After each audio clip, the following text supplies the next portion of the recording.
स्वागत है आपका कथा सागर में। प्रस्तुत है कहानी और प्यार जीत गया का शेष भाग। तूने बहुत गलत काम किया। तुझे यह सब नहीं करना चाहिए था।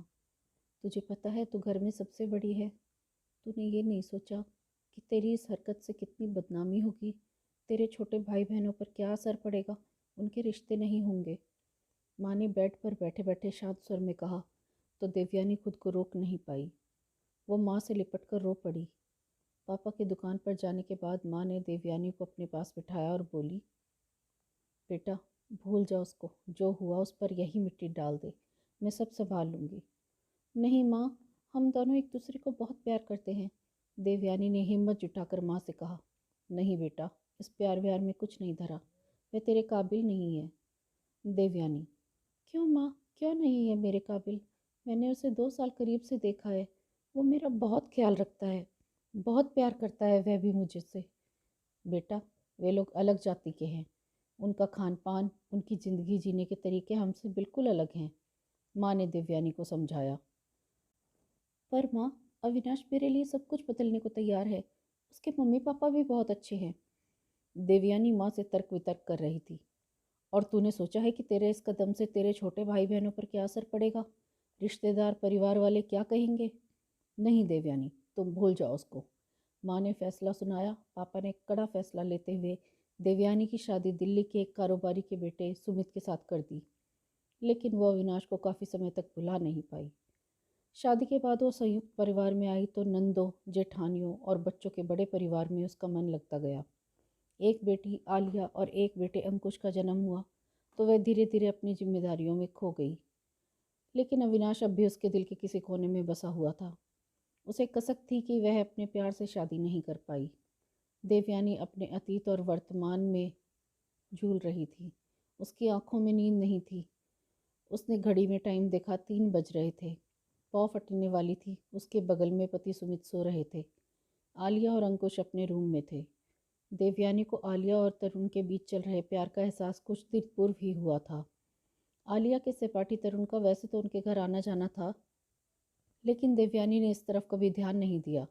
वह एक मध्यम वर्गीय परिवार से वास्ता रखता था। उसके पापा एक बैंक में मैनेजर थे। हैसियत के हिसाब से देखा जाए तो उसका परिवार देवयानी के परिवार के सामने कुछ भी नहीं था। लेकिन आजकल स्कूल कॉलेज में पढ़ने वाले बच्चे जात पात और गरीबी अमीरी से ऊपर उठकर स्वस्थ सोच रखते हैं। तरुण ने आलिया के साथ ही बीकॉम किया और एक यूनिवर्सिटी में प्रशासनिक विभाग में नौकरी लग गया था, जबकि आलिया अभी और आगे पढ़ना चाहती थी। उस दिन आलिया बाथरूम में गई हुई थी, तभी उसके मोबाइल की घंटी बजी। देवयानी ने देखा मोबाइल स्क्रीन पर तरुण का नाम आ रहा था।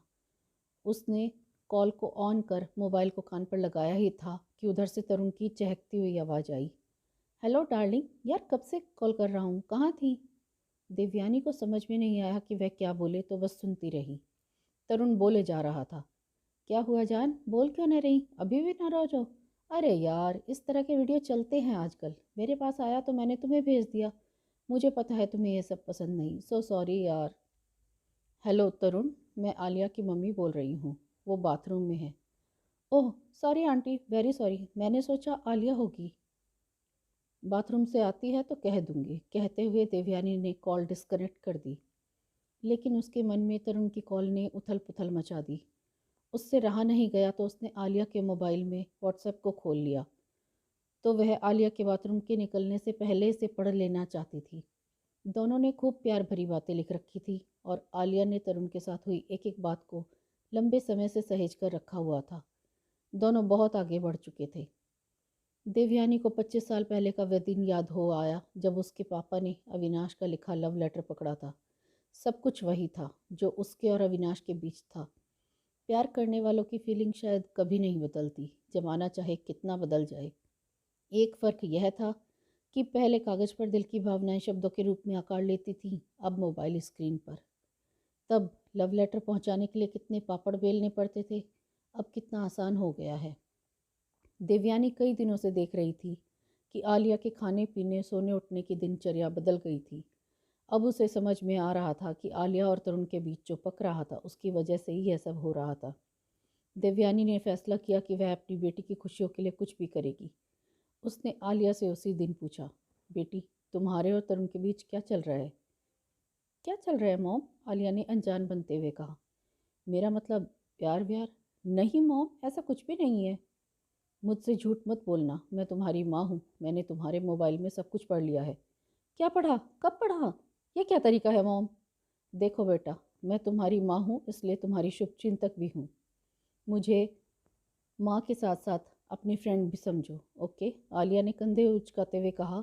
मैं तरुण से प्यार करती हूँ, हम दोनों शादी करना चाहते हैं। लेकिन बेटा, क्या तुम उसके साथ एडजस्ट कर पाओगी? तरुण तो मुश्किल से 20-25 हज़ार रुपये महीना कमाता होगा। क्या होगा इतने से? मॉम, आप टेंशन मत लें, हम दोनों एडजस्ट कर लेंगे। शादी के बाद मैं भी जॉब करूँगी। आलिया ने कहा। तुम्हें पता है जॉब क्या होती है? पैसे कहाँ से कैसे आते हैं? शेष अगले भाग में। धन्यवाद।